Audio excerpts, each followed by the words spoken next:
He is the jewel, he is the gem, the beacon of the universe and paradises. He is the mercy, and the mercy is He. He is the honored one, and for Him, humanity is honored. Ya Sahib al-Jamal wa ya Sayyid al-Bashar, min wajhikal munir, laqad nubila al-qamar, la yumkinu as-sana'u kama kana haqquhu, ba'da as-quda wazud turi, qissa mukhtasar. I would now like to call Noman Javed for Nafi Rasool Maktoum.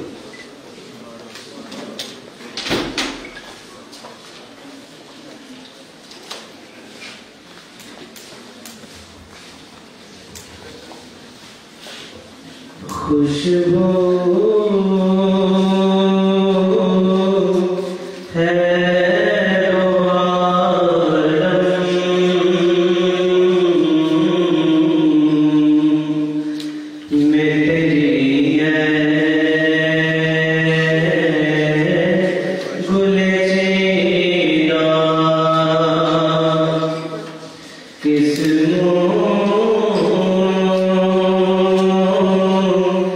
से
Now I invite Professor Dr. Naveed Iqbal Chaudhary, Director General, University of the Punjab, Gujranwala campus, to welcome the audience as the conference chair.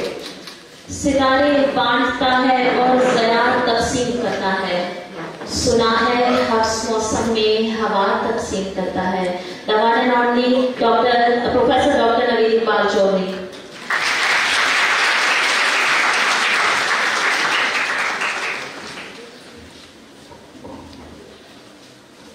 Bismillah.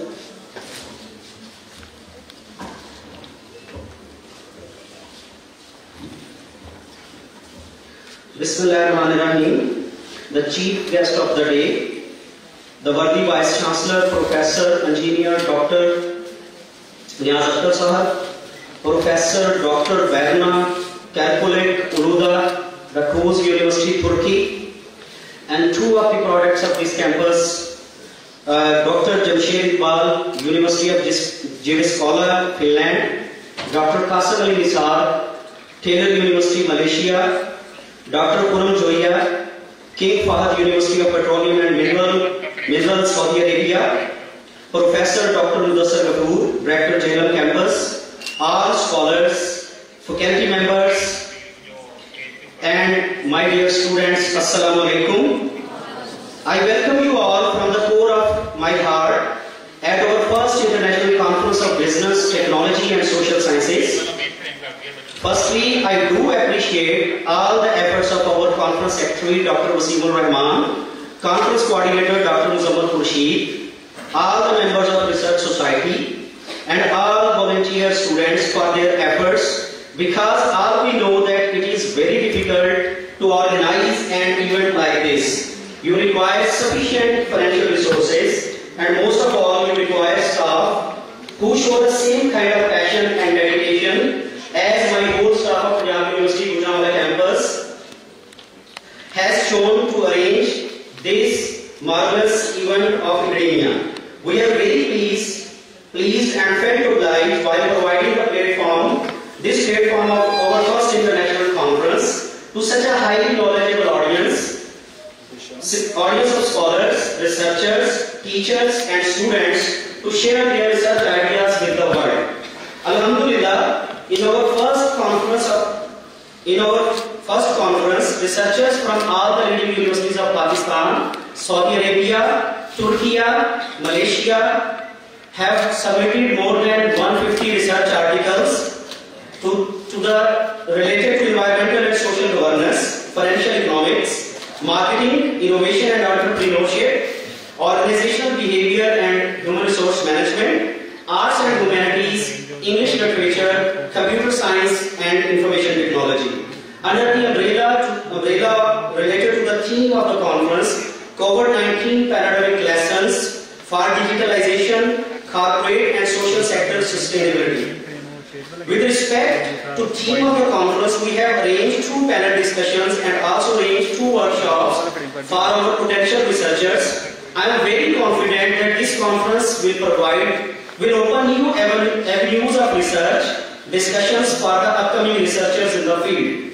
Dear participants, now research in academia is essential in order to get ahead in your professional journey. That's why I am sure that those individuals, researchers and institutions who will invest and give more attention in the field of research, they will lead and get more benefit in the near future. These type of events are a positive change for all those who are starting their career in academia as a researcher. Again, I would like to extend my congratulations to all the participants for their contribution in our conference. This conference will be a success because of your efforts and participation.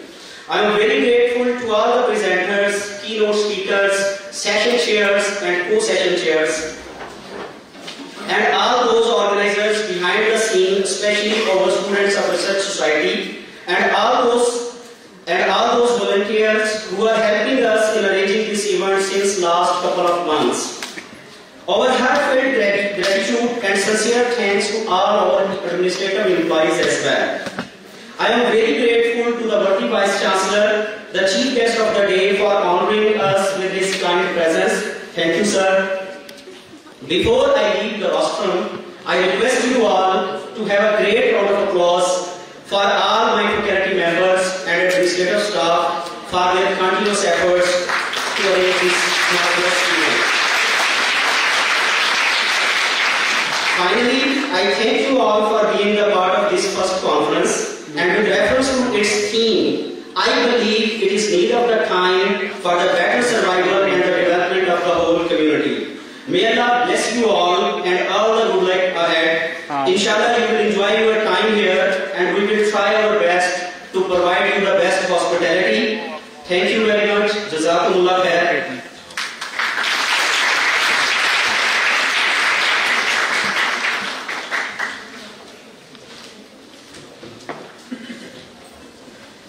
Thank you, sir. Well, researchers are often relentless, I must say, in challenging the boundaries and breaking the norms. This year, we are immensely proud to present renowned researchers not only from Pakistan, but from all over the globe. For this event, we have tried to gather the best of the best. Alhamdulillah. Through this interaction, we hope to inspire and awake the passion of research both in researchers and scholars. We strongly believe that their views and experiences will benefit all of us in the long run. ये हफ्साद बाइसे ताज़ीम लोग हैं, निकले हुए हैं लफ्ज़ की तौक़ीर के लिए. Now we would like to introduce our today's keynote speakers. Professor Dr. Barna from University of Turkey, Professor Dr. Khurram Joya from Prince Muhammad bin Sulaiman College, Saudi Arabia, Dr. Jamshed Iqbal from Finland, Professor Dr. Mustafa Bekmezi, National Defense University, Turkey, and he will going to join us virtually. Professor Dr. Muhammad Mudassir Ghafoor from University of the Punjab, Gujranwala campus, Dr. Qasim Ali Nisar from Malaysia, Dr. Lubna Khan from Gujranwala, and Dr. Adman Khan from Gujranwala. Welcome you all. We welcome you on behalf of Punjab University campus. Now I request our first keynote speaker, Professor Dr. Barna from Turkey, to please share your views with all of us.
Hello everyone, thank you very much for inviting here. It's such a special honor for me to be here. It is my first time in Pakistan. Halk Türkiye Dosti Zindabad.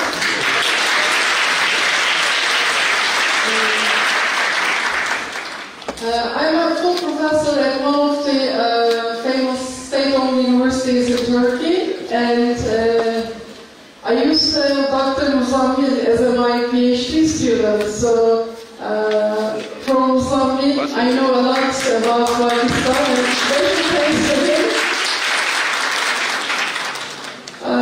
Turkey and Pakistan, we are friends, and we have very special close ties. Can you hear me? Yes. Because I'm not okay with mics, but I like walking and talking like this, so I'm so active. Or I can have the mic here. Yes. Okay, now much better, because I'm very mobile.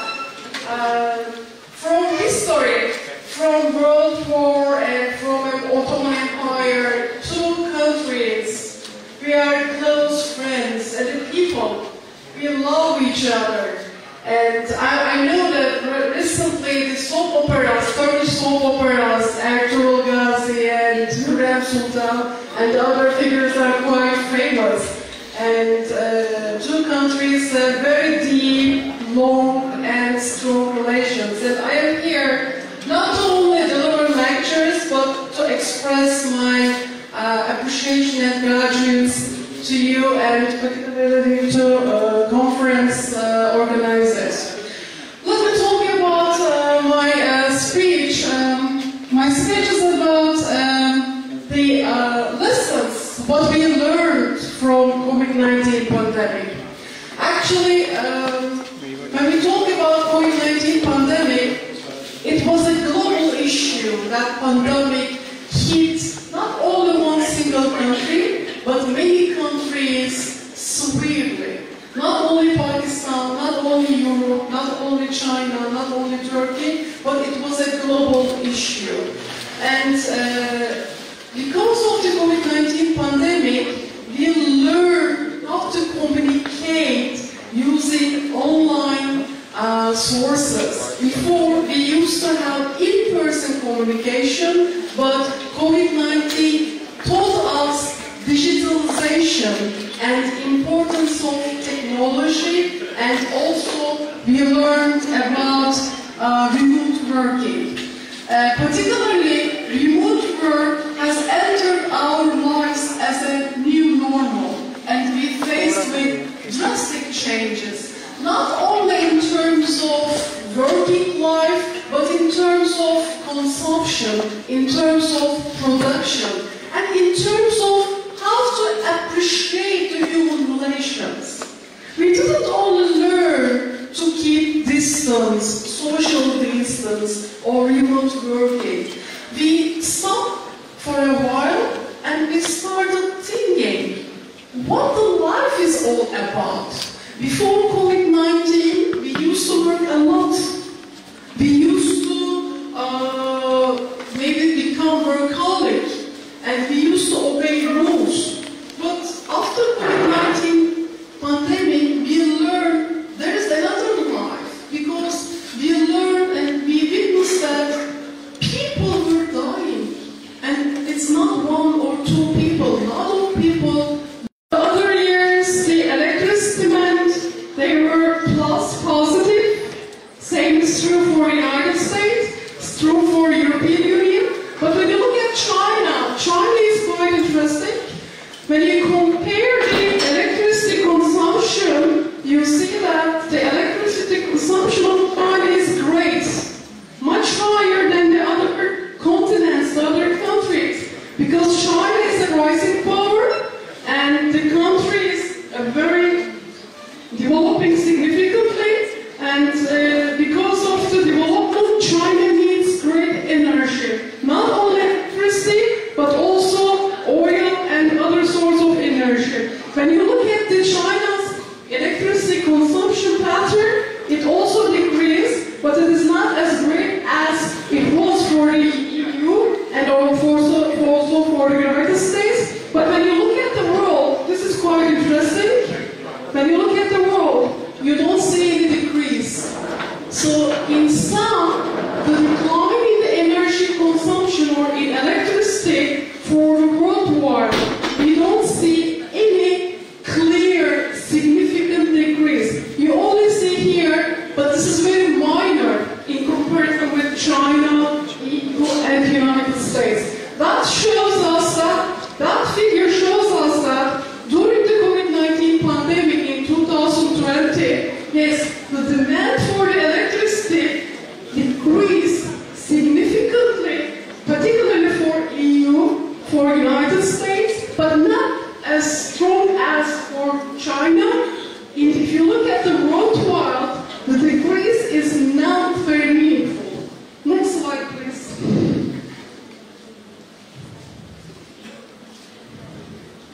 Okay, and this graph shows us the energy demand and the consumption. And when you look at the energy demand and consumption, you see again a same declining pattern for EU, US, Japan, Korea, India, China. And if you look at the other developing countries such as Africa, it is not very significant. But we see the large, significant, major difference for European Union and for United States. And this pie chart summarizes us the energy consumption, energy usage of the major countries, including EU, US, and China, and the bar graph summarizes the same thing. Next slide, please. Okay, this is very meaningful as well. This is also indicates the energy consumption, the need for energy. If you look at the bar charts, particularly during COVID-19 pandemic, the April-May 2020, we see a huge decline. The trend is converging. You see the U-shape, but the converting U-shape, particularly it is very meaningful when it comes to Europe, China, and the United States. But for the rest of the world, it is not very meaningful. Those major countries or major continents, regions, including China, Europe, and the United States, we see that the energy consumption declined, particularly during 2020. But pay attention. When we move forward, particularly at the end of 2020 or early 2021, the energy consumption or the need for energy is getting better. It's getting better. Next slide, please. Okay, and this indicates us the carbon dioxide emission for 2020, 2021, and 2022. If you look at the carbon dioxide emission, particularly we see not a very big drop, mild, moderate drop during here. You see, there has been an increasing trend since 1960s. You see, there is a steep increase here, but when the pandemic occurred, you see decline here, but this decline is very minor, very minor. It is not very big, it unexpected. Next, please. Okay, this is the world passenger traffic. During the pandemic, as I mentioned earlier, people stopped traveling because we were all locked down and people couldn't become mobile. And this also affected the number of passengers. And here you see there is an increasing trend here, particularly during 1980s, 90s, and early 2000s. We see a steady trend here. The number of passengers increased enormously. That is because of the technology, that is because of the globalization and the liberal economic policies, and also increasing the purchasing power parity. But when it comes to the pandemic era, you see a sharp decline. The number of passengers, the number of flights stop suddenly. Next, please. And this is also emission. This is the emission. And during COVID-19 pandemic, we see that the emission levels decrease or they become stable. Here, you can see the trends. They are not increasing too much, but we see here, in terms of global level, we see a very minor decrease. It is not big, it is not large, but it is minor. Next, please. Okay, what I want to say here, it is very important. Many people think that the COVID-19 pandemic made people to consume less energy, less oil, less electricity, because we were locked down. Yes, to some extent, this is true, this is correct. But this is not permanent.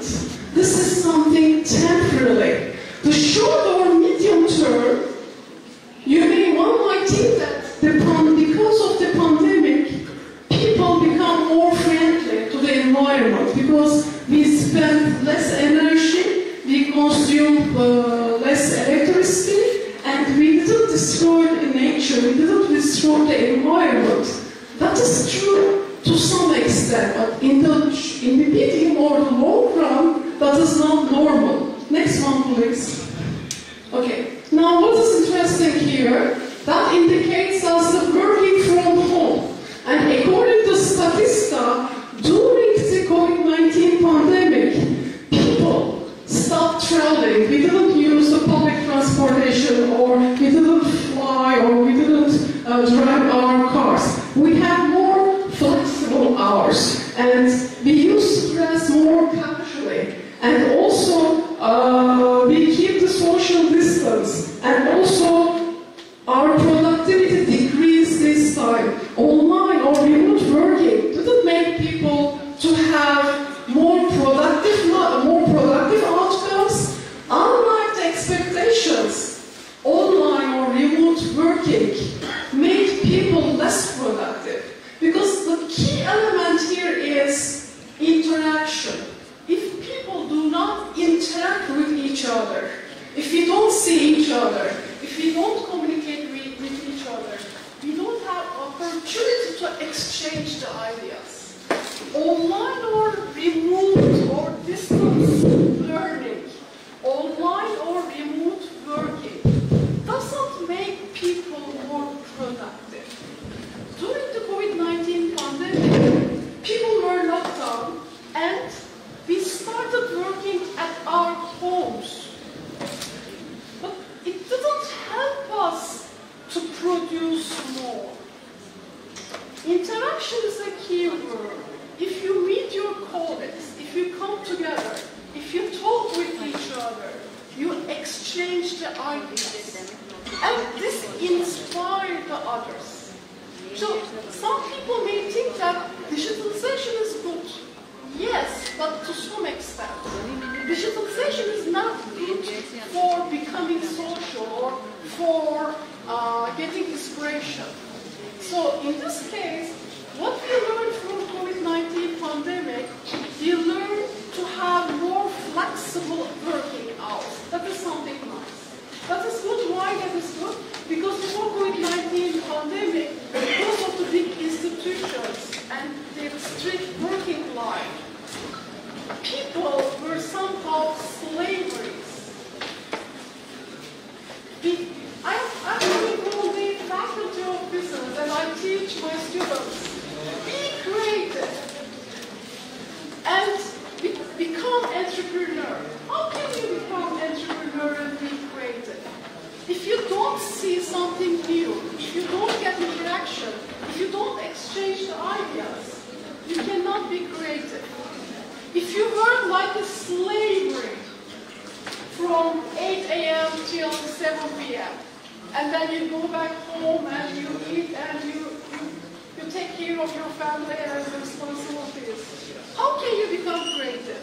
In order to become creative, in order to become entrepreneurial, you need free time. If you have free time, then you can be creative. If you work, non-stop and regular working life, you cannot become creative and you cannot become entrepreneur. Indeed, it's such a great effort of this conference committee. They organized the conference about COVID-19 pandemic. But if you ask me my personal opinion about the issue, the title, the theme of the conference, I think the countries like Pakistan or the countries like Turkey, I mean, we are all developing nations. We shouldn't discuss the COVID-19 pandemic because we are in countries, we are just developing. We don't consume energy. We don't spend electricity like the advanced countries. Just last month in January, there was a World Economic Forum at Davos, and people, the presidents, the prime ministers, or the chief executive officers, they went there and they discussed the COVID-19 pandemic, their ability and their power to control COVID-19 pandemic. They are the people who can produce policies, who can change the world. If you look at the contribution of the carbon dioxide emission or the consumption of energy of the developing countries or the less developed countries, it's not that big. That should be on the shoulders of big nations, developed countries. But as a universal lecturer or a citizen coming from a developing nation, what can we teach? We can teach. Okay, it's okay. Thank you. We can teach.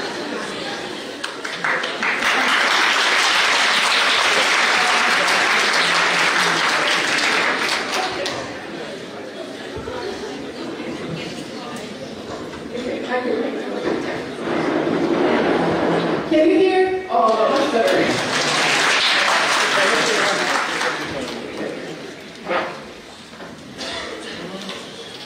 Okay, then let me repeat this because this is quite important according to my understanding. The people in developing countries or in less developed nations, we don't spend too much because our sources are limited and we have limited purchasing power. Our sources are limited. We cannot spend or waste too much. Actually, this conference or this lecture should be told to the people coming from the developed nations. They have the resources and they control the resources and they generate, they produce the policies. The people here or the people in other parts of the world, we are all humble. Let me go back to the statistics, the energy consumption, the second or the third. Look here. If you look at the world, the energy or electricity consumption did not change at all. Where it was changed, look at the US, look at EU, not even China. Because these countries, wealthy nations, they consume more than you consume, more than I consume. So this lecture should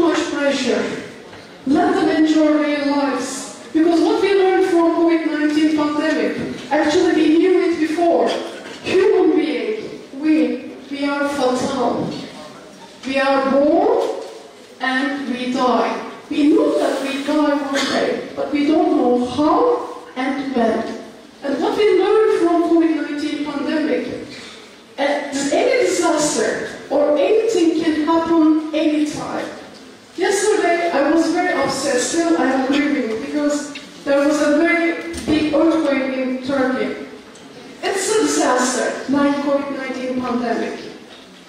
There are two types of disasters. Man-made disasters, that is a terrorist attack, and the second is natural disaster.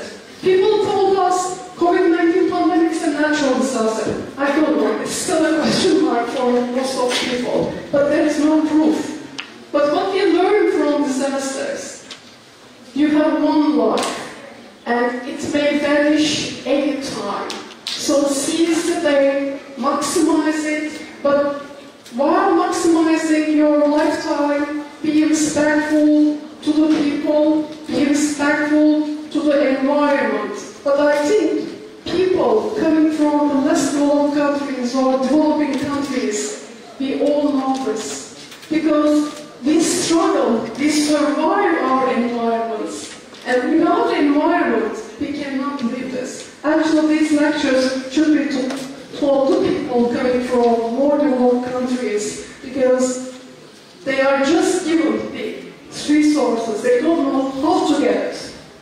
What I want to say, thank you very much for organizing such a conference, particularly about COVID-19 pandemic, but I think this is the issue that the wealthier or the more developed countries should discuss it much more seriously than we do. Thank you very much.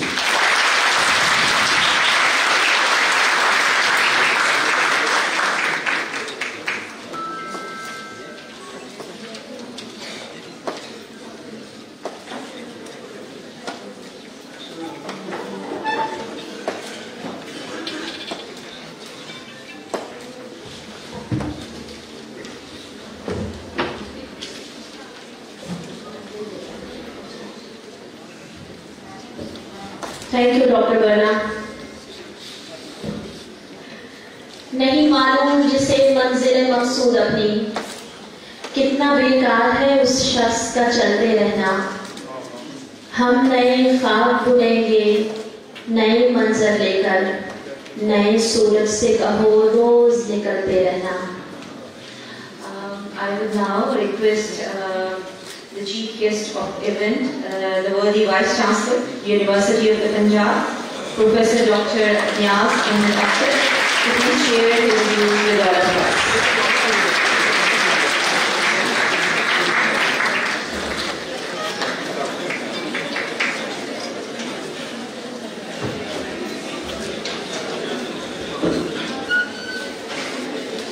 Thank you very much. Bismillahirrahmanirrahim. First of all, I congratulate Director General Gujranwala Campus, his team, the organizing committee, who have organized this wonderful event, international event, and a very important about the business, technology, and social sciences. I warmly welcome the researchers coming from abroad, from Turkey. You have just listened to her, Professor Barna, then friends from Saudi Arabia, Malaysia, and Turkey. Yes. Yes, it takes a lot of time to organize such an international event. Again, to spare your time for such events, as the friends have traveled from Saudi Arabia, Turkey,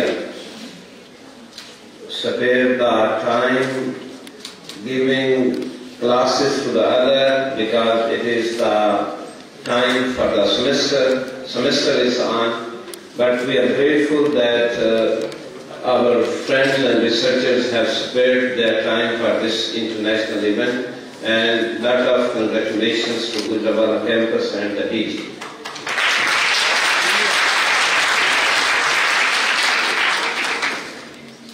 You were just listening about the post-pandemic situation Professor Barna was saying. Honestly, this business, lot of big businesses during pandemic, they lost the business. And even from day-to-day affairs, you can see some of the organizations, some of the businesses, they were working, but abruptly you will find that those businesses are not available. What is the reason that why they lost the business? And again, this combination or integration of business, technology and social sciences. Business, again, what I see that these are interrelated. Without the technology, you cannot run the business. Again, the social sciences or the social system is important to run the organization or the business. Therefore, if it is the integration of all these, another point is the system, the management system. If the system is not there, again your business is going in loss. One important thing, because you are the business or the commerce students or the faculty members who are here to learn something, the employer or the owner of the business will never give the money from the pocket. If the business is coming, if the profit is coming from the business, yes, you are getting the salary, you are getting the bonuses and so on. So the salaries are coming from the profit of the organization.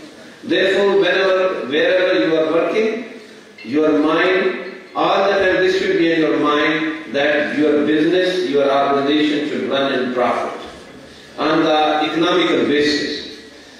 So you can see many of the organizations in our country, even in the manufacturing side or in the business services side, they lost the business because they were not taking care of the customers. You can look into the huge setup of Pakistan Railway. Even the railway is going in loss. But 2-3 bus owners, they are going in profit. What is the reason? Again, some of the schools, they are located in just 2 to 3 canals or 4 canals or even in 1 acre of land. They are running the business, they are running the school and they are in profit. Whereas the schools, public schools which are in acres of the land, they are going in loss and the people, all of us are there not sending the kids in the public schools. Because we have lost the trust on those public sector organizations. Because they were not taking care of the customers, the stakeholders. I can see in the late 80s that this Nokia business, Nokia company, they were going in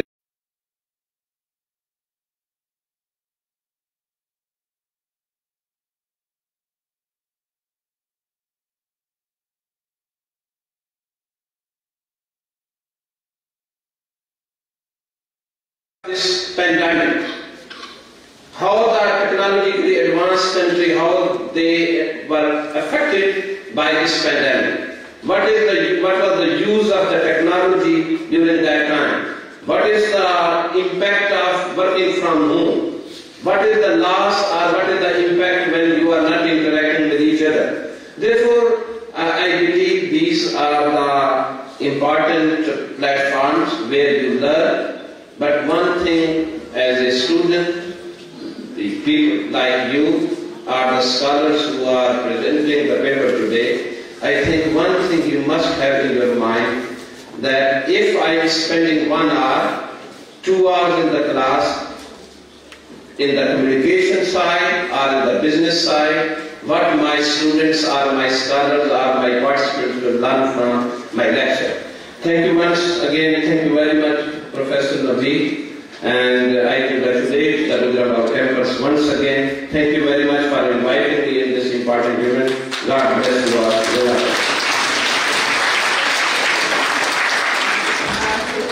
We request you to please distribute some souvenirs among our keynote speakers.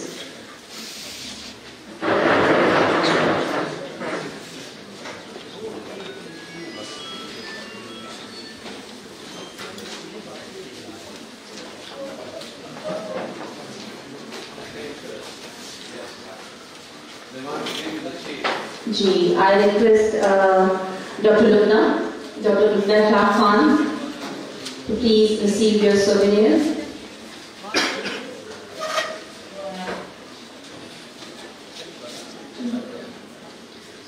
Dr. Balana, please receive your souvenir.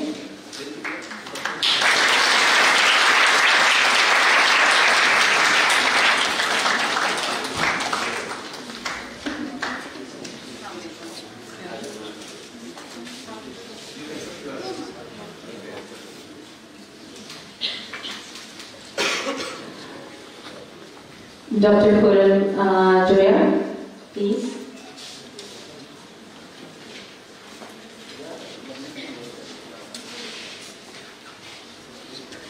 Dr. Jamshed Iqbal.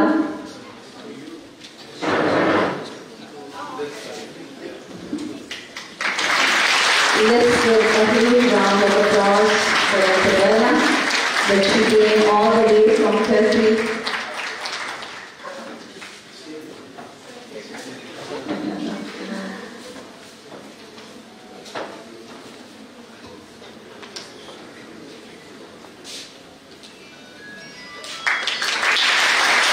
Thank you very much for being among us.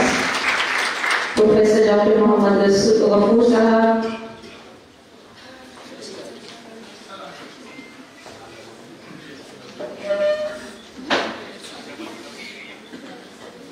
Thank you, sir, for being here.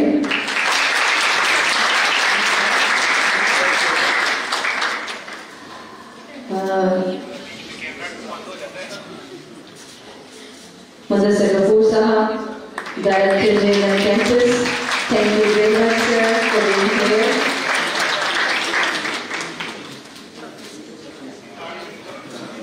Dr. Ajmal Khan Sahab from Gift University.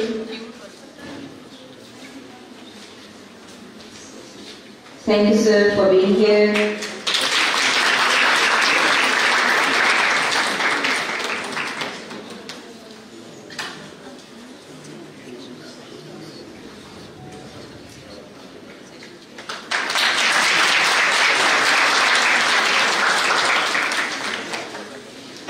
Mr. Sarfraz Khalid, Deputy Director, Protocol, University of the Punjab.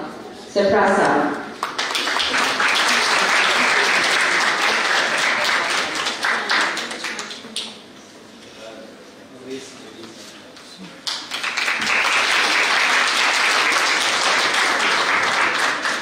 Professor Dr. Naveed Iqbal Chaudhary,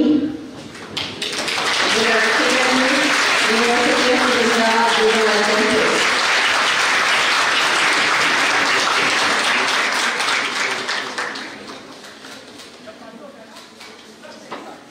And now I would like Dr. Naveed Iqbal Chaudhary. Okay, proceed.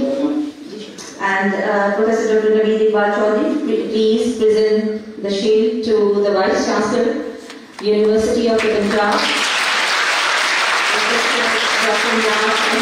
Professor Dr. India. Thank you everyone for being a part of the event. We really appreciate all of you. Thank you, sir.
We will carry on with our speeches. Our next keynote speaker is Dr. Gujranwala, please sit.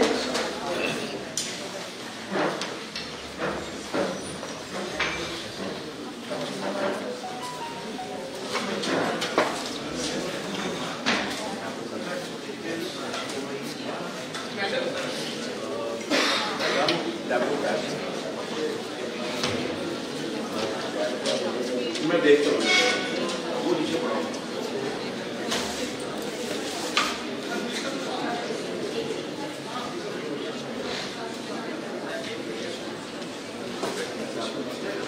Qasim Sahab, you are requested to please join us on stage.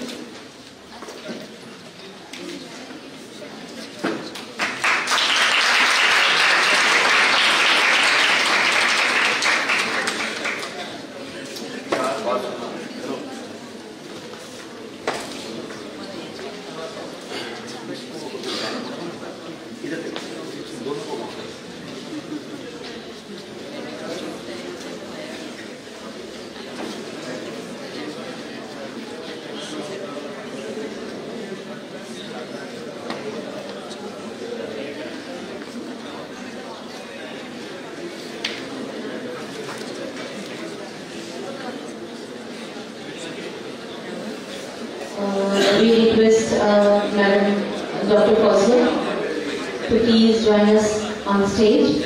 Dr. Lieutenant Khan, please join us on stage.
Good afternoon.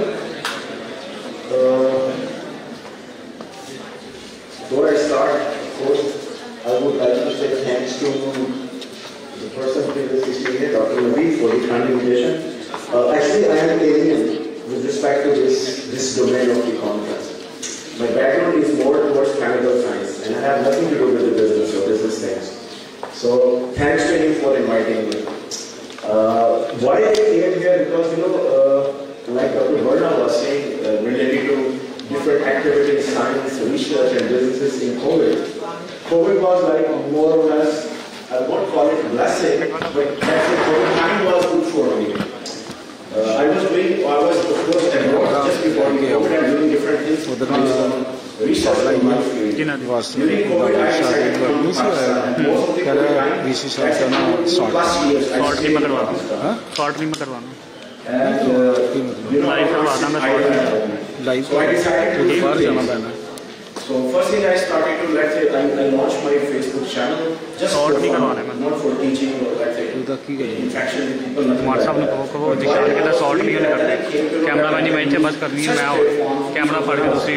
Then one of my friends, let's say, few of my friends who were doing businesses in different fields, I had interaction with them. Then I started to do things related to education. And this is like first my interaction came into business field. I actually more call it entrepreneurship rather than business. Because it's like, following what's happening already in the academic business in Pakistan, but I was always getting a new idea what I can do. In 2000, let's say 2020, late 2020 or beginning of 2021, like 2 years before, I launched a small institution in Lahore, Institute of Horizons, where I started to do trainings on research-based training, let's say. And it gave me the idea that people like me who are more on academics and research, they can do a few new things. At least you can give it a try. For me, it was easy because I almost did not put any money into it. And the institution, let's say the building was already there. My friends was doing, let's say, he was facilitating the students to go abroad. And we already had an house and couple things like that there. I launched a new thing related to research training and those things. Then I was meanwhile started to do, let's say, seminars and lectures on different parts of Pakistan. Actually, many, I don't recall them, but more than, let's say, 100 workshops, sometimes I have done last 2.5 years. So then it was like, of course, my mind was never that I will do purely in terms of business, but at least it's giving me doors for me, people like me who want to, let's say, go from academics purely into business. Then I started to get bored. Okay. So I was thinking of doing few more things. And I started a company with another friend of mine. Actually, we have two companies now in Lahore.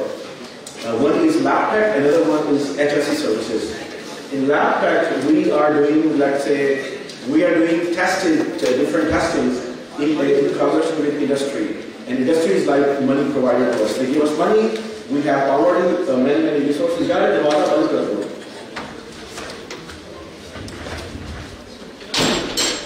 Thank you. So, what I was saying? Okay. So we have, so the money is coming from the industry. So we already have, let's say, that time I started that company like 1.5 years ago from today. Like August, something like August 1.5 years ago.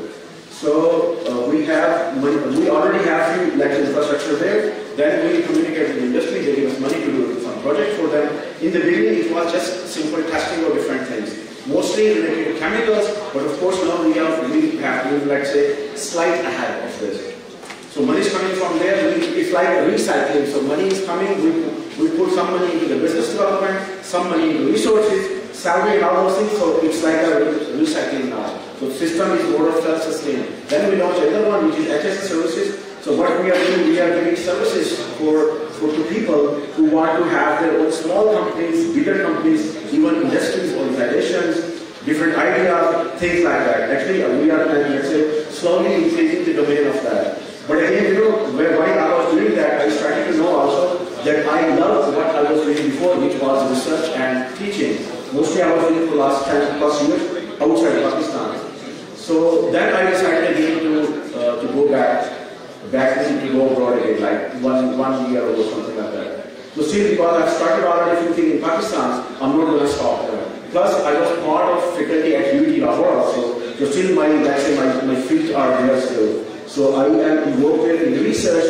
Plus, also like 2 months ago, let's say, I started a few projects with the students, and actually those projects again based on to develop something and then take it to develop a business model, let's say, and then take it to the market. Because I know few things are there which I actually learned from my last 2.5 years. So I actually keeping those, let's say, things in my mind and pursuing my business. In the meanwhile, let's say, I have met many people from industry and business and all those things.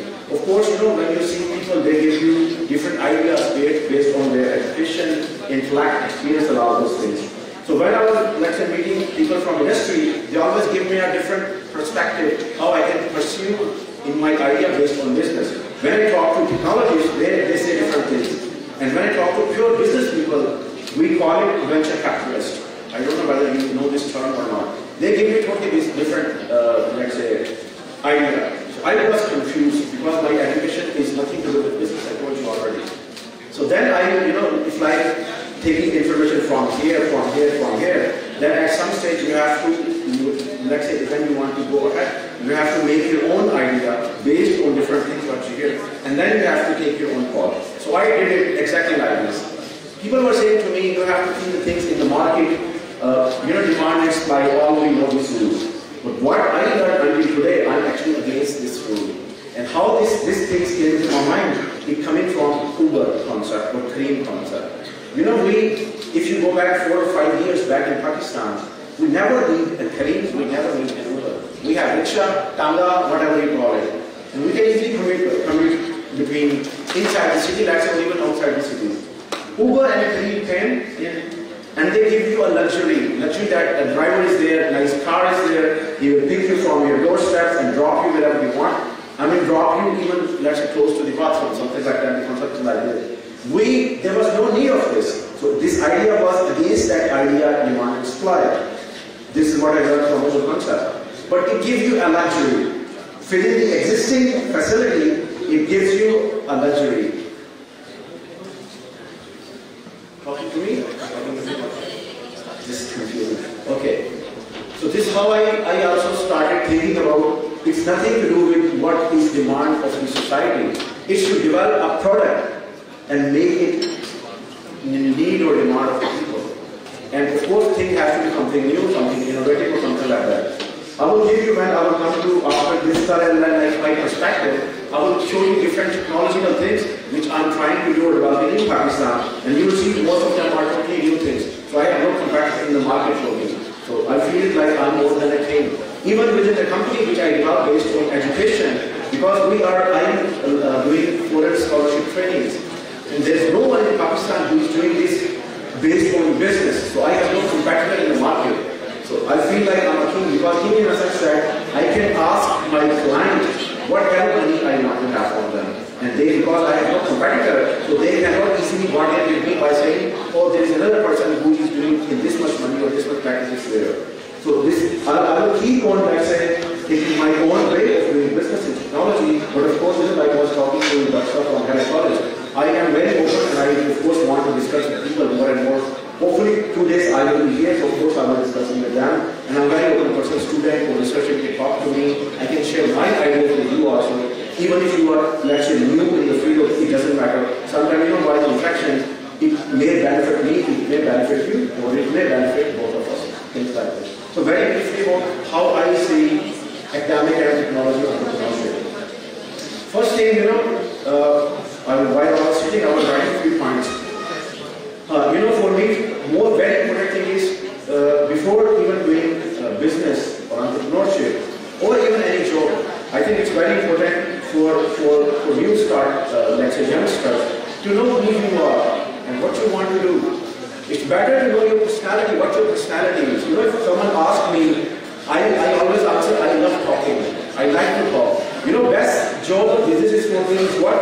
I can become a molvi, I can become a kawal, and I can become a teacher, because I love to talk. So these 3 professions are best for me. Then I love to think. So that's why I'm in research, because researcher is more than you have to think whatever you know, and then relate to new ideas, and then generate something new, and then you work on it to validate your idea into practical way. So I use because I know myself, I use my, let's say, personality and my talent to do whatever I want to do. Same thing I think with the youngster. For me, I think it's very important to tell you that it's not important that you listen to me, you listen to someone else, and you just blindly follow. First, I think you need to know yourself. Just take pen or ballpoint when you go back at home today or tomorrow. Write 10 points about your personality. Honestly, don't lie with yourself. Just write whatever you have. Write 10 points. It doesn't matter if they are good or they are bad things. Write 10 traits of your personality. Then try to devise or design your future based on those. But of course, you can always add something into your personality, and you can always take something out of your personality. Person like me is also against those concepts that if you are genetically something, you can't change it. I have a different mindset. I say that I believe that you can change whatever you want inside you. It has nothing to do with your genes. When you change your personality, you change your perception, your mind, and then of course it will influence the DNA. So you can even alter your DNA, which is related to your perception of things or personality. Not like as a physical builder. Okay? So you can trust me, you can believe me, or it doesn't matter. You can deny my argument. This is the first thing I want to say. Second thing is, what I feel in business, first thing you have to ask yourself, what do you want to sell? Based on that, then you start thinking and developing a product. You know, what I feel being an academician is sell yourself, don't sell your product. Try to sell yourself. Once you know that you can sell yourself means your personality, your skills, your education, your commitment, your lies, your honesty, whatever you have as a person, sell it to the people and see whether you can sell it or not. If you are, let's say, successful in that, of course, then it will be very easy, because while selling yourself, you always have an interaction with the people, you always get some contact with the people. So then it will be easy for you to sell your product. Because you develop a product, you market it, and then you sell it. So I think it will become easy for you. Okay, now I go to this. Business, we all know what business is. I have few definitions written there, but I think there's no time to just read it. So you all know, so I will just quickly go through. For me, business is like something which is already demand in the market. You can start developing it, like soap industry. So you can start making beauty soap or whitening soap or blackening soap or whatever it is. And then you can sell it to people, because some people they want to tan their color like me. I want to have some tan brown color, so I need a blackening soap rather than a whitening soap. Entrepreneurship actually is for me. It's like actually entrepreneurship is a child of a business, but it's a new child of a business, or child from a different mother, let's say. So it's entrepreneurship is like you see what is the market, and you can develop a product or idea based on the market. Or like Google concept, you can develop something which you are not sure people are going to use it or not, and then you sell yourself and sell your idea to people that they can start using it. Okay, so for example, I will tell you that you can see the glass doors of window just on the back of you, it's in front of me. Or these window, let's say window curtains we have. Let's say you want to close and open them while sitting. What you will do? You will have a small electronic system there, and then some small remote. So with the remote you can open them, because you have to just tilt them from left to right. Once they are in front of the window in, let's say, 90 angle, then it's open. But when you turn them from 180 angle or close to zero, they are closed then, right? But let's say I will just remove the window and give you an idea that I will coat a paint on the window. And then by switching your device, you can make it transparent or colored. It's somewhat a brilliant idea, new idea. I'm sure you never know about these ideas. Actually, it's a very new thing happening in the world. So these type of things, there is no need of people to have, let's say, to buy my product. But let's say once I give this luxury to people that they have to just sit, there is no need of having a curtain there. It's just simple window. I'll paint or coat something on that. And by switching the remote, you can make it transparent just like a window, or you can put a color on it. And then color can be again on your choice. You want a red color, black color, brown color, blue color, or even a mixed color. So I'm sure that many people even in this hall will not buy from me, but I'm also sure at least 10-20 people will be attracted to my idea. So this luxury idea is only for the luxury people, elite class, let's say. This actually another way I start to look at the business. So you can make a business plan. Let's say if we talk about Lahore, I came from Lahore. Lahore population is 20 million. So I can make a business plan where I can make a product for 20 million people, or I can focus just on 10,000 people, which is elite class, and I can develop ₹1,000,000 product for them. You got my point? So I actually keep these two things with me. I actually started a new idea like 1.5 months ago with one of my friends who has a luxury car showroom in DHA. So I'm going to develop these coatings for the windscreen of the cars, because this technology is a little expensive. So I know if I give it to a Suzuki person, even Suzuki is now 30 lakhs. It's no more a cheap car now. Maybe people will not, let's say, happy to invest ₹1 million more on the car, because it's already ₹3 million. But I know a person having more than 10 million car, he can easily give me 1 million more, and then I can do these luxury things with the car, or things like that. Even, yesterday I was at UT, I was discussing with the people. I'm also going to start, let's say, to make more indoor decoration of the automobiles based on gold and platinum plating. Again, it sounds very exciting and very luxury. It's again for those who want to have that. So interior, whatever you want, you can coat them, string, even keychain, whatever metal is there, even plastic, we can coat them with the gold, with platinum, or any metal, whatever you want. And then we can make it more exciting, more attractive, more luxury and things like that. So this is how I see entrepreneurship. For me, entrepreneurship is like you based on, let's say, some market survey, when you develop a product where potentially you don't see big buyers there, but then you create a demand for the people, special class. It doesn't matter elite class or other class, special class I call it. And then you sell your product to them. Plus, of course, entrepreneurship, difference between business and entrepreneurship, according to me, of course, what the definition also is about, entrepreneurship is more than taking risk. You know, this is my personality. I like taking risks. I love challenges. I know many people in Pakistan, they hate it. They live in easy zone. That's why I told you before doing anything, you have to write 10 points about it. So if you can take challenge, of course, entrepreneurship is wonderful. But if you want to stay in comfort zone, then of course you can become a partner of some business, or you can do a job like you're doing already in Pakistan. Most people are doing in Pakistan. Okay. So what next we have? Academic entrepreneurship. Actually, I introduced these terms. I never heard this term in Pakistan from anyone else. Academic entrepreneurship is again, it's like, you know, you have something based on academics. You can open your school, academy, college, whatever it is. So I opened a research a training center which was giving theoretical training to the people. Then I started giving seminars, paid seminars, of course, to the universities. Both public and private sector. And then I started to get a lot of money from it. That's why I named it economic entrepreneurship.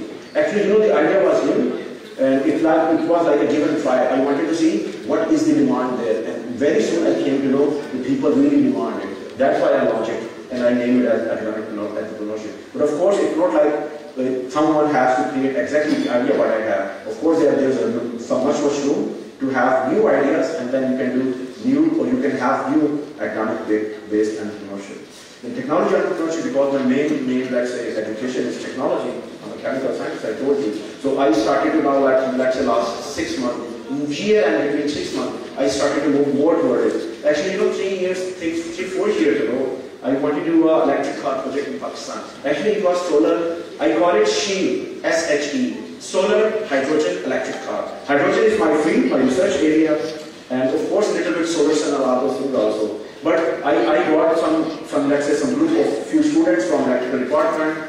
We started a project, and then after 3-4 months, because those students are not having a very good commitment, so they just leave somewhere else. Then I went abroad. So on, off. It was happening for 4 years. Again, I started, you know, like 6 months ago to relaunch this project again. I have my own foundation, Pure Research Foundation. So let's say 1.5 million will be coming from my foundation. Plus I have a listed partner. They are happy to put more than 5 million rupees in it. Then of course I can have, if I need money in the future, I can have it from abroad. Money is not issue in terms of these things. If you have exciting research ideas or technology ideas. And plus, I told you another idea already about this window coating. We are going to develop. Actually, we are going to develop it for the sunglasses. So you have like your spectacles. So we can coat on it, so it will remain a spectacle for you. Plus, if you go out, you just press 1 or 2 times small switches, or we can even give you remote, and then color will change. So you don't need to change your glasses. Then we will slowly move towards the helmet, the motorbikes are there. So you can use the same helmet in the daylight with black color on it, and in the night it becomes transparent. You don't need to change it. So this is how slowly we are going from glasses to the helmet, then to the windscreen of the car, or the window frames, that's it. And then to the windows, and who will see. You know, in Middle East, because for 4 years I'm there now, Middle East we have a lot of problem of this energy, internal energy conservation. Because internally we have buildings is cooled by air conditioning. They have actually 2 layers of glasses.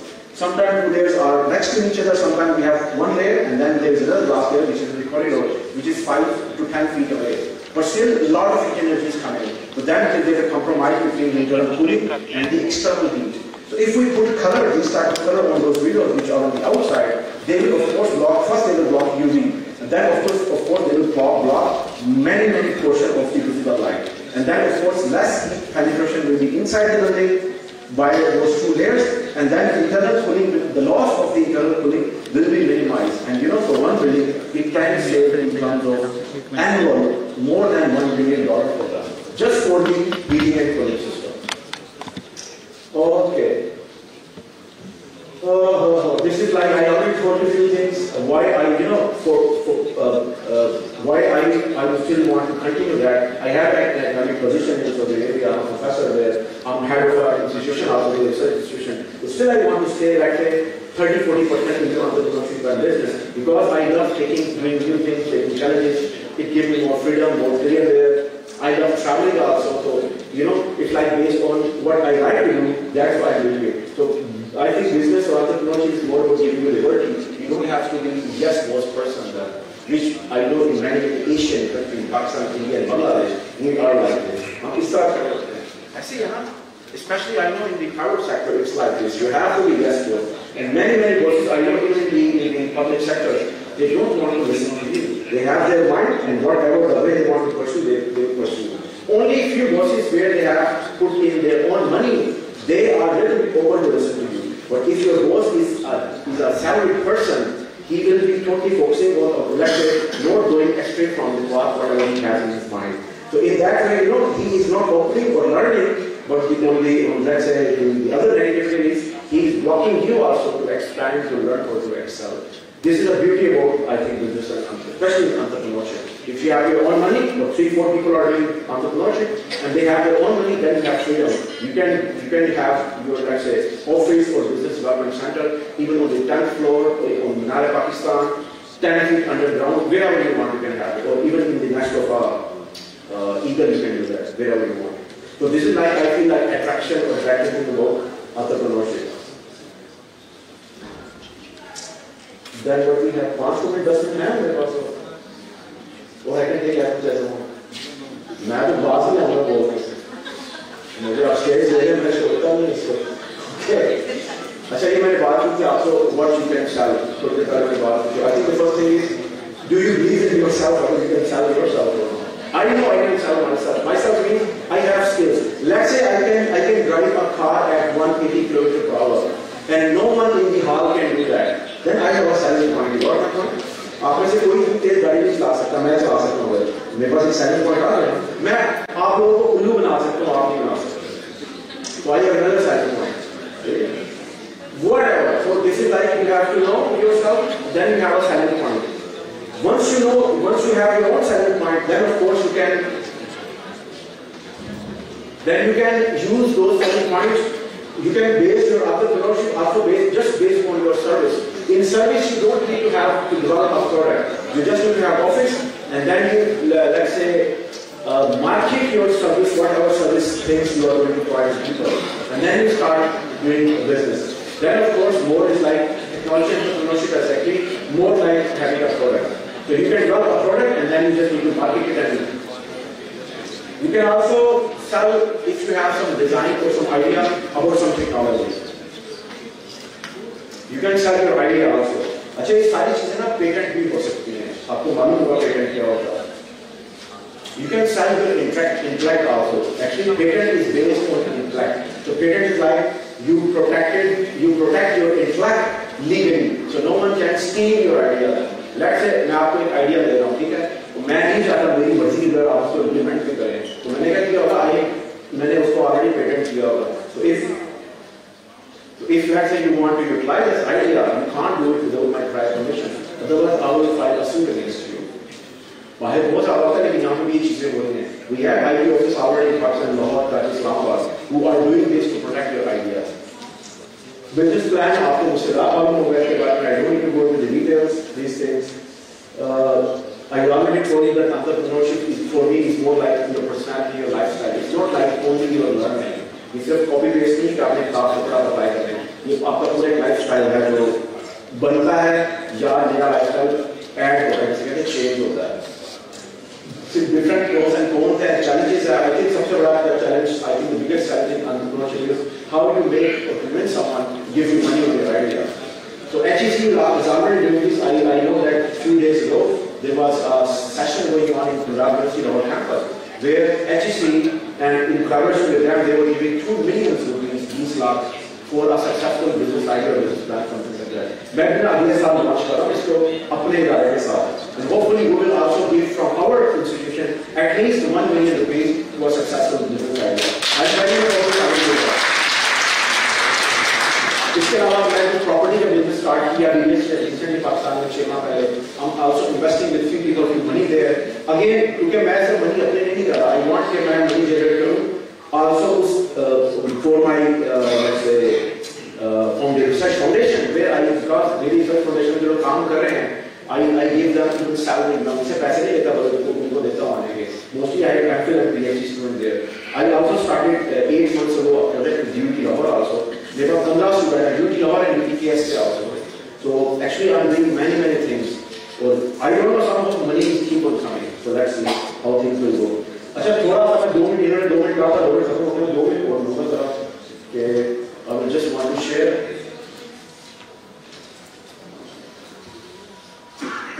very briefly what we are developing based on technology.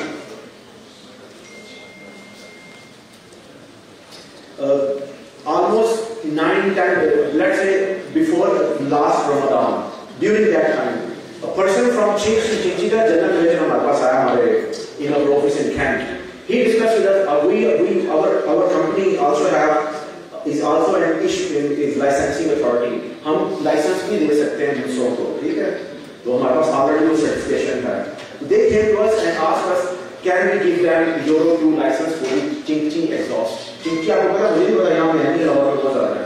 तो Chinchi का ना the Chinchi waste gases are too much terrible. बहुत ज़्यादा ना उनमें they have carbon, they are colored, they have smoke, NOx, SOx, sulfur oxide, carbon oxide, and nitrogen oxide. So they asked us if we give them Euro 2 certification. अब Euro 2 certification ये होती है इसमें मैंने लिखा हुआ it's actually based on exhaust of the fuel coming from your automobile. तो आपको पता है चिंची का और रक्षा का सबसे गंदा धुआं होता है. We call it obnoxious, let's say, smoke coming out of it. We told them we don't do that. उन्होंने हमें ना बार्गेन किया कि मैं आपको 50 लाख देता हूँ सर्टिफिकेट देते. तो मैं क्योंकि बैठा था मीटिंग में मैंने कहा ना मैंने नहीं करा. तो वो मैंने कहा 50 लाख मुझे दे. We will develop a technology for you where you can reduce the Chinchi exhaust close to at least Euro 1. क्योंकि अभी उनका तो Euro 1 के पास आसपास के नहीं आता उनका जो exhaust है.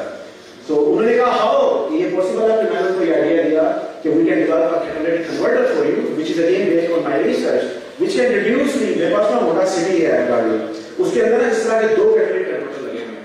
अभी जो नई गाड़ी आ रही है स्पेशली फ्यूल सेल बेस्ड होता है फ्यूल सेल जिसमें EFI सिस्टम है electronic fuel injection system. They have most of the car have 2 catalytic converters there. So they reduce the exhaust.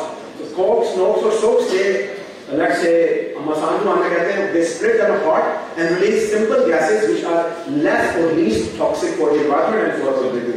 So ये idea दिया they like it and they give us 50 lakh. तो ये project अभी हम कर रहे हैं आता है इस तरह से. दूसरा मैंने आपको बता दिया ऑलरेडी शी के बारे में शी कार के बारे में. Beauty of this car is zero exhaust. कोई इसका exhaust नहीं है, zero exhaust है because this exhaust is just water, nothing else. We put in water and it let's say it excrete out water. पानी से चलती है और पानी ही छोड़ती है ऐसे because it hydrolyze water to hydrogen. ये थोड़ी सी एक्सपेंसिव होगी शायद 70-80 लाख के आसपास की कॉस्ट होगी स्टार्ट में. But we'll see how things will go. इसका नेक्स्ट कॉन्सेप्ट है once the solar car, the hydrogen car is ready, we will convert it to the hydrogen electric, then hydrogen electric and solar. So we are trying to develop with Switzerland a company who have those coatings so you can paint on automobile and when it's standing in the sunlight, paint will act as solar cell. अभी पाकिस्तान में मेरे पास ये technology नहीं है. That's why I have to be dependent on them. But no, those people are so nice. They love to collaborate with me without even asking me to share any money with them. इदारे का नाम है a company from Geneva Institute of Technology की company है जिन्होंने collaborate किया हमारे साथ. ये वीडियो का आइडिया मैंने ऑलरेडी आपको बता दिया. सनग्लासेस की तरफ भी आप एक्चुअली स्टोरी. ये एक और छोटा सा idea game based on my research. मेरा रिसर्च का फील्ड है thin film and nano materials. Pakistan में ना 4 बड़े यूनिट है ब्रांड इलेक्ट्रोलिसिस के. एक है इधर पास ही आपके इथाल chemicals. Then we have ICI Kyora में ऐसे ही का प्लांट है. फिर ओलंपिया केमिकल्स का ऐसे ही प्लांट है और close to Faisalabad Sitara chemicals है. ये 4 बड़े यूनिट है. Someone told me Niman Chemical also started doing it. by doing brine electrolysis, you make chlorine and caustic soda. Caustic soda होता है anhydride. Caustic soda is a commodity chemical in more than 1 lakh products in Pakistan. इतनी बड़ी demand है उसकी. वो काफी सस्ती चीज है. You can buy a kilogram in few hundred. So they made it from नमक, from soil. Brine कहते हैं salt solution को. तो नमक से बनता है सारा कुछ. और जो क्लोरीन बनती है, क्लोरीन का ब्लीचिंग पाउडर बनता है, HCl गैस, HCl का केमिकल है बनता है. HCl is again a commodity chemical for more than 1 million products. ऐसे है. So I discussed with them few years back during the COVID meeting. I was there and the person from Thar Chemical was also there. मैंने discuss किया, they love it, but because they are a little bit slow in pursuing, उनको डर है कि how कि कैसे चीज आगे करें और क्या बोल के आगे तो नहीं जवाब मिला. Then I give them the presentation और फिर उसके बाद उनको एहसास हुआ कि they are going to see my idea. मैं आगे सब कुछ जानता हूँ what they are doing.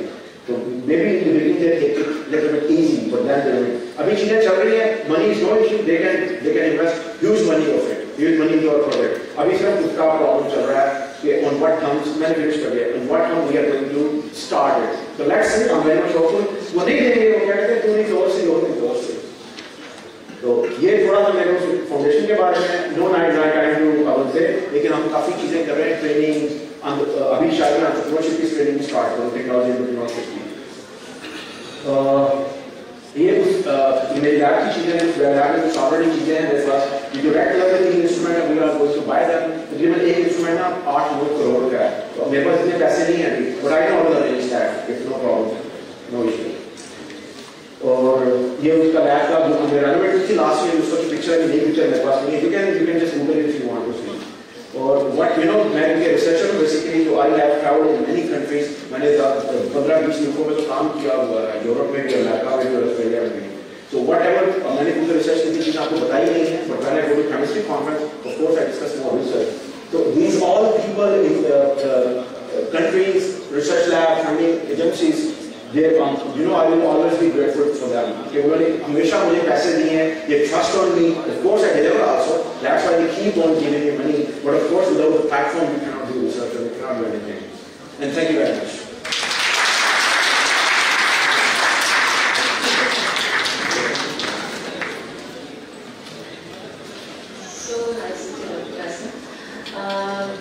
Just to add the color in the conference, I would now like to invite Dr. Lubna Khan. Please, Dr. Lubna.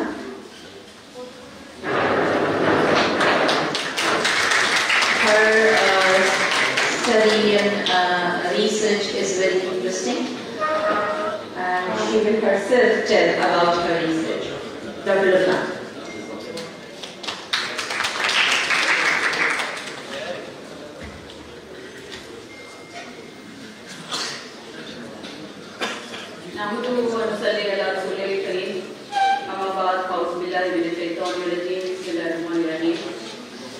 Respected Vice Chancellor Dr. respected DG Dr. Naveed Iqbal Chaudhary Sahab, respected guests Dr. Barna, Dr. Forum, Dr. Mustafa, and Dr. Mohammed Riaz Mahmood, and respected DG Jail Campus Dr. Mudassar Kapoor Sahab, and my dear Adil Hussain. Assalamu alaikum. And very good afternoon. Thank you so much for giving me this opportunity and honor to share my entire thoughts with all of you. I think it will be a change of taste for all of you because the previous presentations were a little bit more serious and a heavy dose. Mine is going to be lighter in every sense because the time, in the sense of time and the material and the content that I am going to share with you all. It was a research that I conducted during the period of lockdown and COVID-19, when so much of the social media were using social media and Facebook and Instagram and WhatsApp, and the materials were sharing in a lot of quantity and quality in those times. So this is basically a lingo-cultural analysis of COVID-19 related Facebook jokes. Being a researcher from language background, there are two major types of discourses which researchers and linguists have mentioned. That if you want to understand a nation, you should study either their proverbs or either their jokes. Or if you want to understand a man, you have just to focus on what he laughs at. लोग किस बात पे हंसते हैं, उससे आपको उनकी ideologies, उनकी प्रेफरेंसेस, उनके लाइक्स, उनके डिसलाइक्स और उनकी लाइफ प्रेफरेंसेस के बारे में पता चल जाता है. ऐसे नेशंस के बारे में होता है. So these, it will be a slice of the whole cake because it was not possible to represent all the data that I have collected and have written the articles. So this is just a slice of the whole cake that I am going to share with you all. So in the presence of many conspiracy theories and the discourses of fear and threat, an enormous number of humorous materials are also circulating in the social media. This article and this presentation will discuss the impact the coronavirus pandemic has had on human life and how Pakistani people have responded to this virus during lockdown through their memes and humorous posts.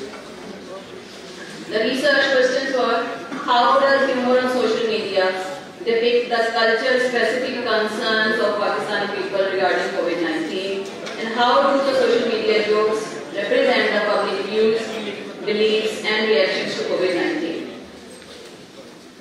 The theoretical approach was the lingo-cultural approach proposed by Petrova, in which cultural examination of the humorous discourse repertoire from Pakistani social media has been conducted. In summary, this methodology diminishes the linguistic and extra-linguistic content of the selected joke to one significant substance that it remarks and evaluates as positive or negative, and named as to discover what the message is. The researchers have to put an inquiry to the text, the joke. What does this joke encourage us to do, to be, or not to do, and not to be? This approach relies on the semantic density, which is the frequency of occurrence of a particular theme of different positive or negative culture needs. It would acquire a thorough, corpus-driven, objective and authentic portrayal of the positively and negatively assessed entries, hierarchy describing lingo-culture understood. The study of social media jokes help us understand how Pakistani individuals make sense of their surroundings and use coping mechanisms such as humor during crisis times. Humor enhances awareness, intensifies the likability, lessens counter-arguments and does not obstruct the comprehension of the message. So data analysis. This is just one of the many jokes that have been shared about gender on social media and which has reinforced the idea that in Pakistani society there is asymmetry in which females have been portrayed again in a negative light in the jokes which are shared regarding the COVID-19. The post says, depicting an old man with a white beard in the background, and then there is an Urdu statement written in front of the picture. बहुत जल्द हम इस virus के साथ जीना सीख लेंगे, अब लोग बीवियों के साथ भी तो रहते हैं. So the equation of wives with the virus, with an ailment, with a pandemic is showcasing the whole mentality of our culture and our preferences, how females have been negatively constructed and reconstructed, and this is damaging the institute of marriage. This joke is not contributing, this is not just a joke, this is contributing very negatively to the institution of marriage and the sanctity of the relations between established. I think the very first relationship of the human being with the human being was of husband and wife, but these jokes which are working as a poisonous honey, though we think that this is just a joke, it is on the lighter note, but everything which is being shared on social media and we shared and we are laughing and then we are sharing with our friends, males and females, both of us. So we are standing on the authenticity of the idea that yes, we do agree with the idea that women and wives are mostly behaving like ailments in the lives of their husbands, and this is not a positive relationship and men are mostly fed up of their wives. This is just one of the many hundreds of jokes about gender that I have collected and analyzed. Then there is again another gender stereotyping sample. Lockdown खत्म होने के बाद खवातीन shopping पर जाते हुए ये मंजर पेश कर रही होंगी. Another stereotyping image, neglecting all the positive attributes, neglecting all the sacrifices, neglecting all the service that women have provided during this pandemic times. They had no house helpers, they had no vacations, they had no way to go out. But everything is neglected and pushed under the carpet, and only these aspects have been highlighted, that women are going to go shopping as soon as the lockdown is going to finish. And they are going to the bazaar with huge and heavy bags to buy as much as they can. Then there is another stereotyping about women in top. Corona की वजह से breaking news, some women have been depicted in the background in the cartoonish shape. Corona की वजह से औरतें इकट्ठी नहीं हो पा रही हैं, मुल्क में चुगलियों की खतरनाक हद तक कमी। Again, the idea of backbiting has been associated with only females. So the question is there any data coming from that only females do this act of backbiting, or only this is the idea that has to be attached through the ideological state apprentices, through the use of language medium and through the reinforce of social media and main media and TV and drama and film, that only women talk much and they talk uselessly and they indulge in backbiting, which is only negative use of the communication abilities. People's non-seriousness, it was the second thing which in the semantic density, that Pakistani people are not serious. They are not taking the threat as threatening as it is being emphasized in the whole world. बन्नों में Italy से वापस आए 2 अफराद का corona test negative, घर वालों की खुशी में फायरिंग, 2 अफराद जाम हक और 2 जख्मी. So this is also portraying the negative connotation that has been Pakistani people, that people are taking even this life-threatening ailment as non-seriously.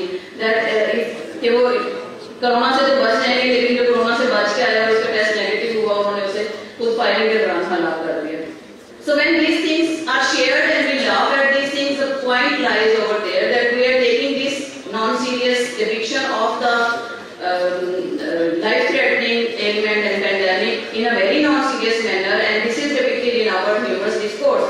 Humor में आपको वो चीजें भी पता चल जाती हैं कि serious discourse में हम cover कर जाते हैं, क्योंकि humor में आप छुपाते नहीं हैं, आप समझते हैं कि this is on lighter note and no one will going to for a deeper analysis of that shared material. Again, people's non-seriousness, पूरी दुनिया कोरोना का इलाज ढूंढ रही है और हमारी पुलिस अस्पतालों से निकल भागने वाले कोरोना के मरीज ढूंढ रही है. Again, people's seriousness on a lighter note has been shared through this joke. And this is about the online classes. This was the third most shared theme, and all of the students are aware about the times that we have spent during online classes as teachers and as students. A child and a senior person has been depicted in this job. ये online classes क्या होती हैं? The elder man is saying, Pakistan में बहुत पढ़ते हो? The child says yes. What? And the child answers, WhatsApp recordings को कहते हैं. It means it is a taunt on the teaching methodology that untrained teachers mostly have adopted during those times when all of a sudden they have to switch from the on-campus mode to the online mode, and they have adopted different strategies. So people are making fun of those strategies that teachers have adopted during those times, that these are not as much effective as they should be. And then political satire. इस जानलेवा वबा और इतनी मारामारी के बाद भी अगर 8-10 करप्ट सियासतदान ना मरे तो मेरा तो कोरोना पर से भी एतमाद उठ जाएगा. It means it also shows the frustration prevailing in the Pakistani people about the political leaders that they are having in different parties, that they wish that at least 8 to 10 people should die of corona, those who are so-called political leaders.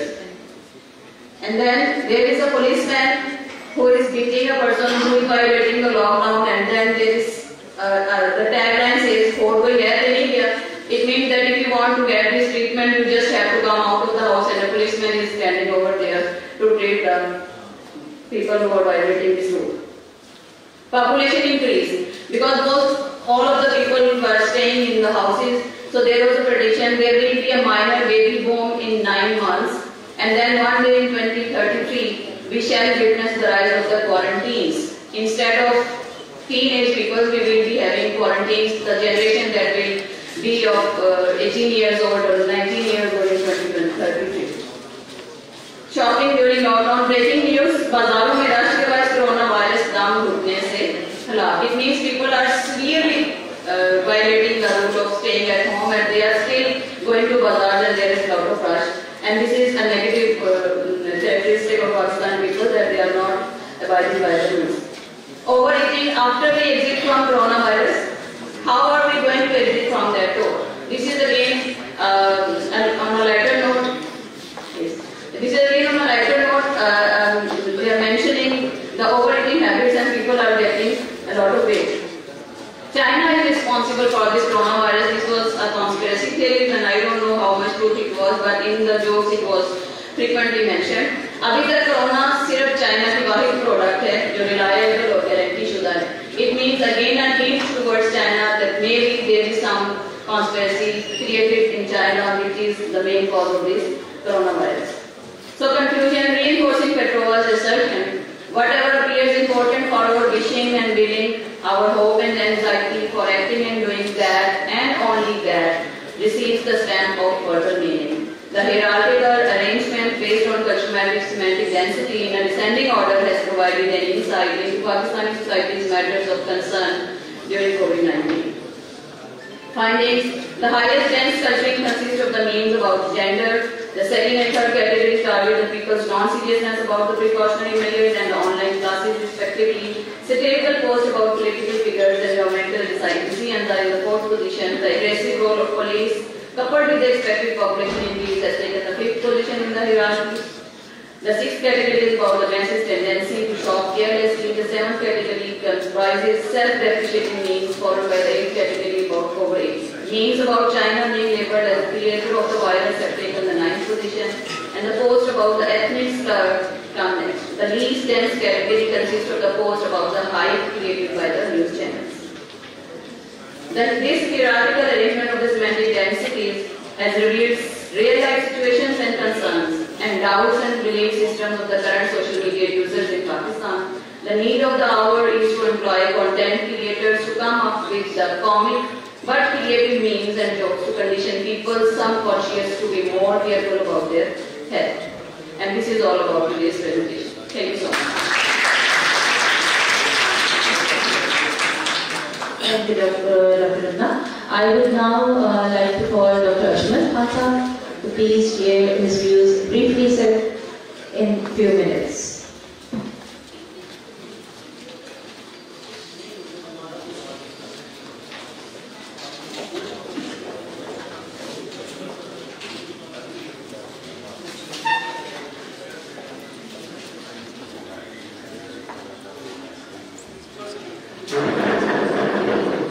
After Dr. Ashman Khan's speech, there will be prayer break.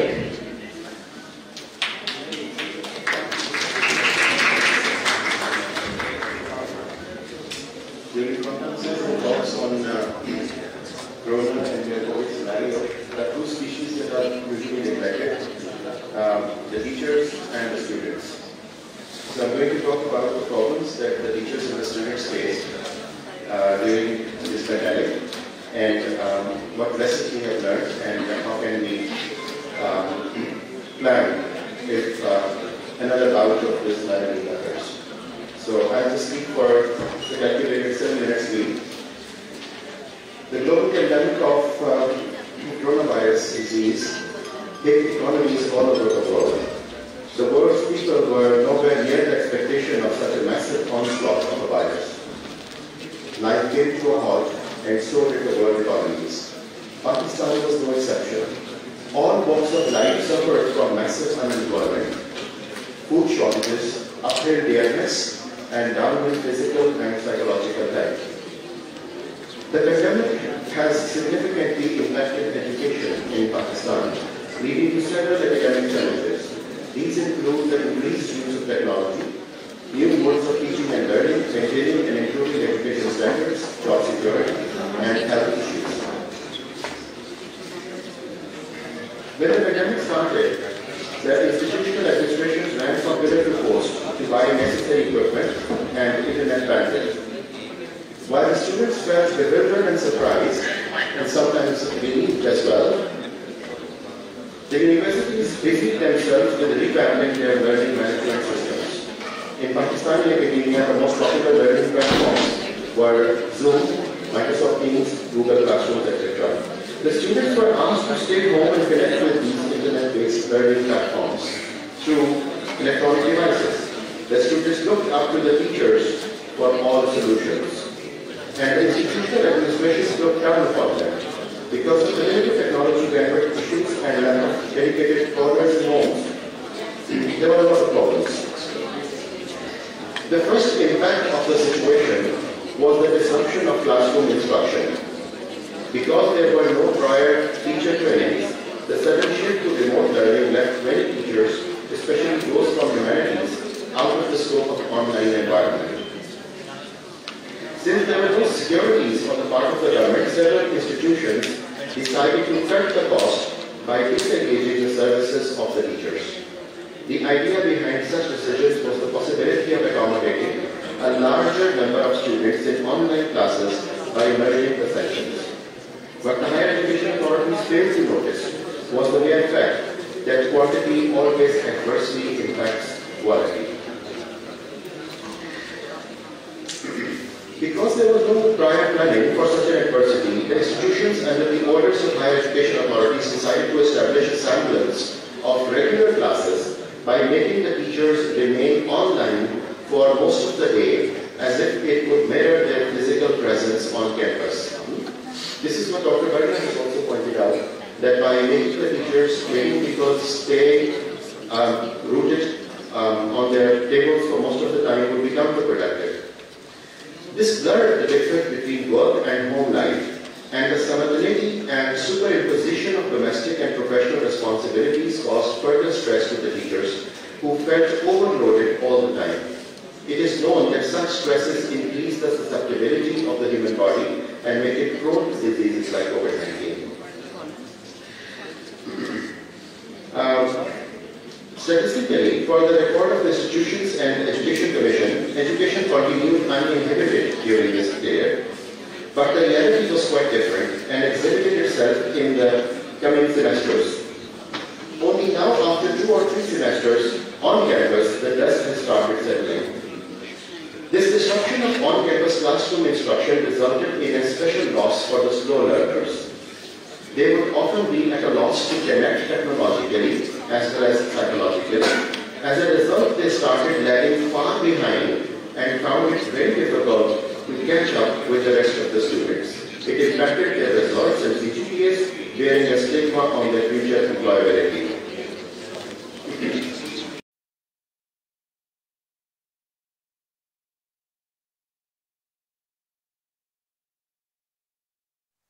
And psychological implications for individuals and organizations. On the physical level, eye strains, headaches, gastric flux, and backaches have been frequently reported. Psychologically, we have to stand guard against anxiety, stresses, and depressive disorders when the normal course of action is halted. Those who are used to work in a team environment can suddenly feel abnormal isolation and loneliness. Digital communication causes a blurring of boundaries between work and personal life, and that can lead to complete burnout sometimes.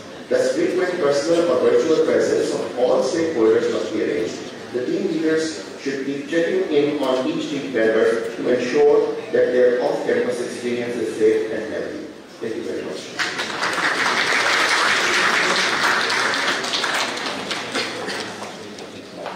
Thank you very much, all of you. It's been a pleasure having all of you among us. And for our prayer break, Madam Safia.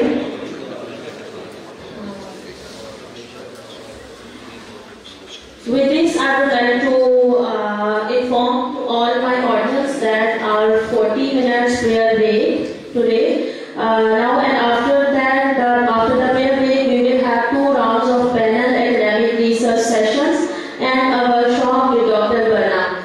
So after that, meanwhile, I would like to also share to all the faculty members, session chair, keynote speakers, and all the faculty members and guests to please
generator बंद कर